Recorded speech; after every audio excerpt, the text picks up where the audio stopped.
je suis super... Oh, j'arrive plus à parler, ça y est. Salut tout le monde, je suis super contente de vous retrouver aujourd'hui pour une nouvelle vidéo beauté.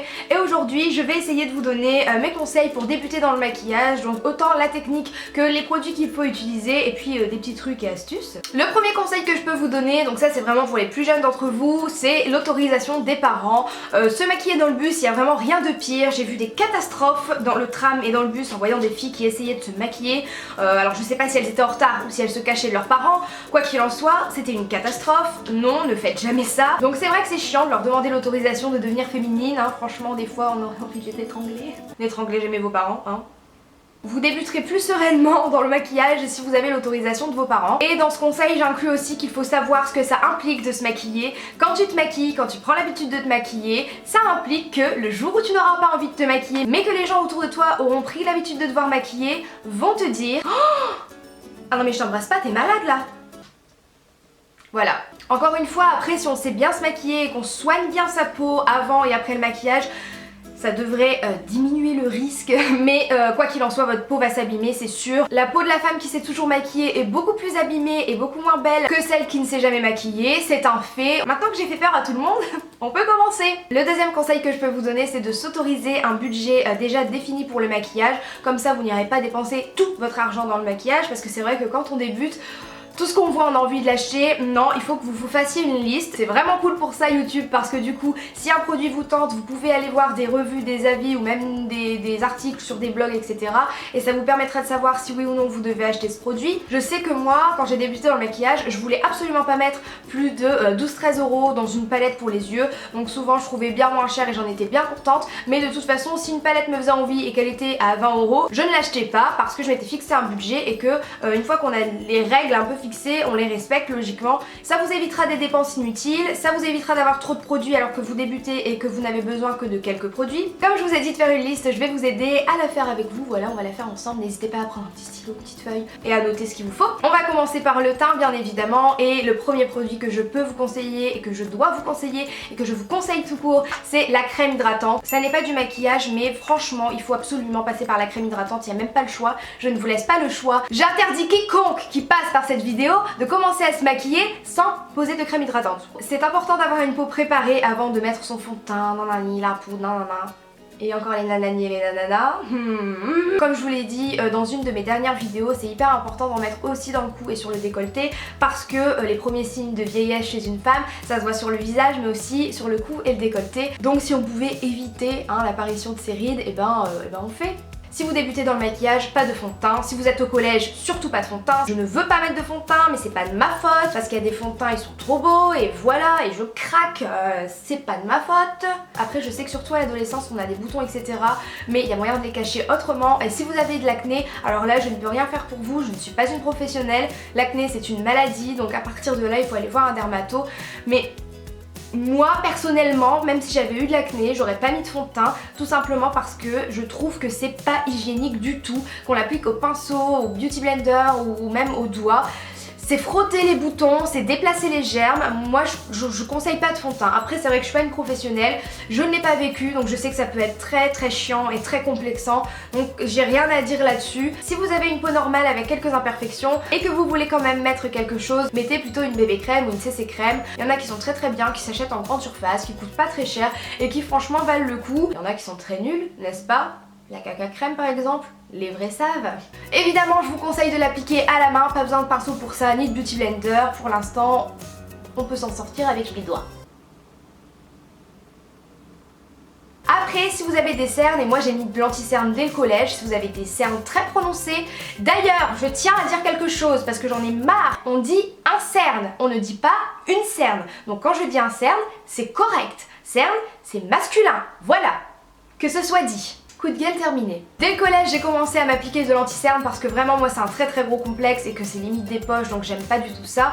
J'utilisais celui de chez Yves Rocher qui était en stick et ça m'allait très bien. Je vous conseille d'utiliser des anti-cernes en stick et un poil plus clair que votre peau. Et pourquoi les sticks? Tout simplement parce que c'est un peu plus gras, donc c'est plus facile à travailler. Vous pouvez en mettre au fur et à mesure. Et ceux qui sont en peau sont parfois bien trop épais, bien trop durs à appliquer, à estomper, et ça fait des barres et c'est pas joli.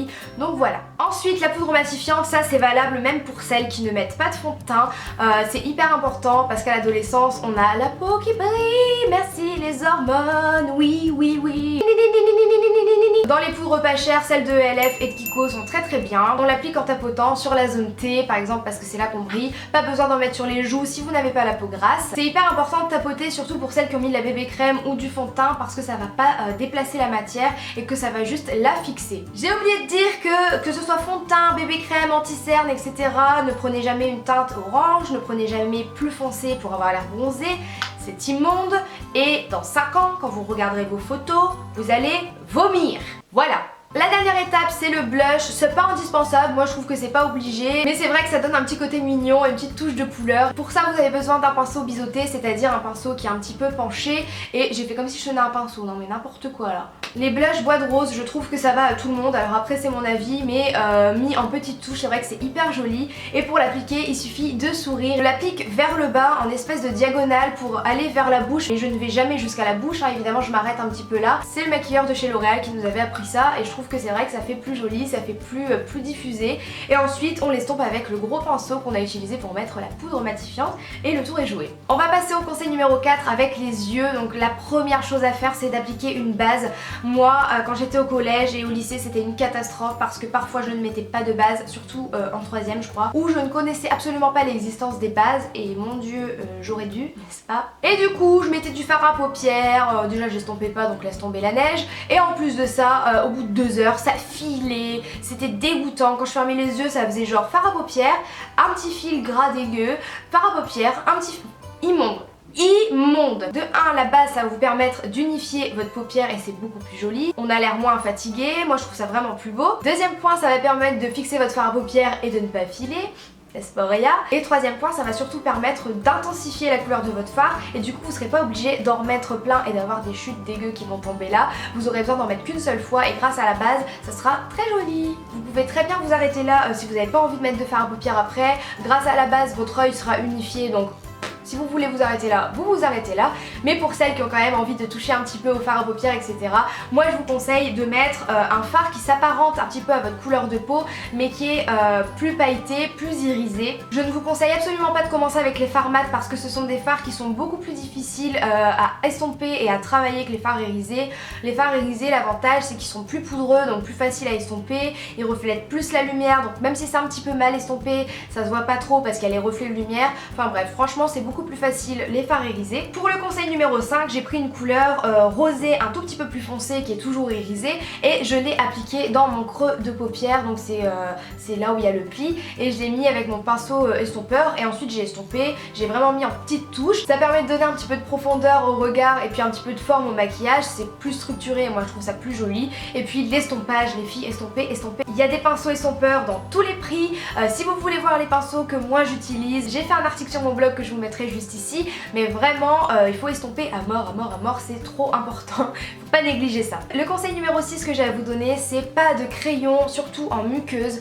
Il faut pas mettre de crayon en muqueuse, je sais que moi parfois je le fais et il faudrait pas que je le fasse. On nous l'apprend en esthétique, si on veut mettre du crayon, c'est en ras de cils supérieur, en ras de cils inférieur, donc le ras de cils c'est le début de la pousse de vos cils, mais à l'intérieur il faut pas en mettre, tout simplement parce que c'est pas hygiénique, c'est pas bon pour votre œil et en plus ça va couler, ça va pas faire joli à la fin de la journée, ça va venir dans les creux là. Même si sur YouTube parfois, moi la première, on voit des filles qui mettent du crayon dans la muqueuse, n'en mettez pas, s'il vous plaît. Le conseil numéro 7, c'est de recourber vos cils, tout simplement parce que ça c'est un petit instrument magique qui va permettre de donner une courbure à vos cils, et grâce à ça on n'a pas besoin de faire des paquets en mettant du mascara, on n'a pas besoin d'en mettre des tonnes pour faire genre on a des cils quand on n'en a pas, surtout comme moi.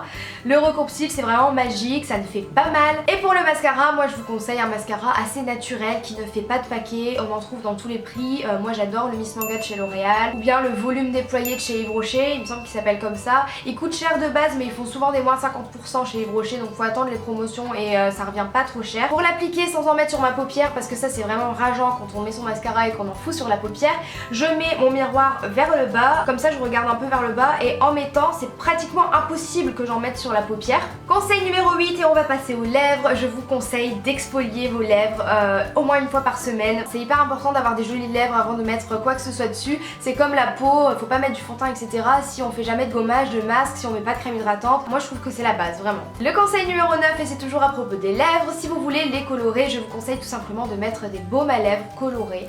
Il n'y a rien de plus simple. Je ne conseille pas les rouges à lèvres quand on débute, ni les glosses parce que ça colle. Il y en a très peu qui ne collent pas aujourd'hui. De plus en plus de marques maintenant font des baumes à lèvres colorés. Donc autant il y a des nudes comme celui-ci, autant il y a des roses très flashy, des rouges. Je trouve que ça fait effet gloss, ça brille, mais ça ne colle pas, ça m'hydrate les lèvres. En même temps ça donne une petite touche de couleur qui est très naturelle et très jolie. Donc vraiment si vous voulez colorer vos lèvres, pas de rouge à lèvres mais plutôt des baumes. Le conseil numéro 10 que j'ai à vous donner, et je pense que c'est le plus important, un petit peu comme le numéro 1 avec la crème hydratante, c'est le démaquillage. Le maquillage, ça passe aussi par le démaquillage, désolée de vous l'apprendre. N'allez surtout pas, mais surtout pas vous coucher maquillé, parce que là, ça va pas aller. Là, je prends une chandelle, je te la lance comme ça, comme au bled, tu vois. Vous vous imaginez aller dormir avec votre peau qui absorbe tout votre maquillage toute la nuit et tout. Et le lendemain, vous aurez beau vous démaquiller, vous aurez quand même du maquillage dans les pores et tout. Pour que votre peau supporte le maquillage, il faut aussi la laisser respirer. Si vous vous maquillez uniquement pour sortir, par exemple, quand vous sortez pas le dimanche, je sais pas, que vous restez à la maison, etc., ne vous maquillez pas. Il faut vraiment laisser votre peau respirer. C'est trop important, franchement on n'a qu'un visage, on n'a qu'une peau. Déjà qu'on lui fait subir la misère avec notre maquillage pour être plus jolie alors qu'après ça va être plus moche finalement. On va limiter les dégâts et on va apprendre à se démaquiller correctement et à s'hydrater. Si à ce propos vous voulez voir ma routine soin pour la peau et pour le corps, n'hésitez surtout pas à me le dire dans les commentaires et je me ferai un plaisir de vous la faire. J'ai beaucoup parlé et fait ma professeure, je suis désolée, mais j'avais envie de vous donner quelques conseils beauté, ça faisait longtemps. Mettez plein de pouces vers le haut si vous voulez voir plus de déconseils parce que ça fait un moment que j'en ai pas fait. N'oubliez jamais que vous n'avez pas besoin de maquillage pour être belle, c'est vraiment hyper important, il faut le savoir avant de commencer à se maquiller. Sur ce, moi je vous fais très gros bisous, je vous dis à la prochaine et surtout prenez soin de vous. Ciao!